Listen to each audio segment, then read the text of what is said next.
India is the greatest country. ఒక India 250 సింగపూర్లతో సమానం. ఒక ఇండియా 8 జపాన్లతో సమానం. ఇండియా జనాభా 102 కోట్లు.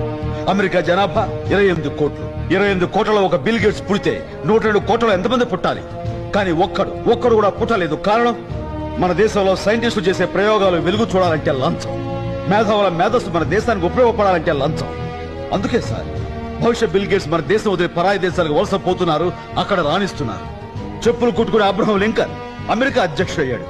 మన దేశంలో అలాంటి అబ్రహం లింకన్లు ఇంకా చెప్పులు కుట్టుకుంటూనే బతుకుతున్నారు. కారణం లంచం.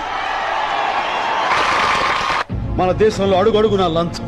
మున్సిపాలిటీ నీళ్లు రావడానికి లంచం, ఇల్లు కట్టడానికి లంచం, కరెంటు ఇవ్వడానికి లంచం, ఆ కరెంటు తీయకుండా ఉండడానికి లంచం, రేషన్ కార్డుకు లంచం, రేషన్ తీసుకోవడానికి లంచం, రైతులకు రుణాలు ఇవ్వాలంటే లంచం, ఆ రుణాలు కట్టలేని పరిస్థితుల్లో ఆస్తులు నిలుపుకోవాలంటే లంచం, హాస్పిటల్లో బెడ్కు లంచం, తినే బ్రెడ్కు లంచం, ఆడపడుచు ఆపరేషన్ లేకుండా సుఖంగా ప్రసవించాలంటే లంచం, బర్త్ సర్టిఫికేట్ లంచం, డెత్ సర్టిఫికేట్ లంచం, మనిషి పుట్టిన దగ్గర నుంచి చచ్చిన దాకా లంచం లంచం లంచం.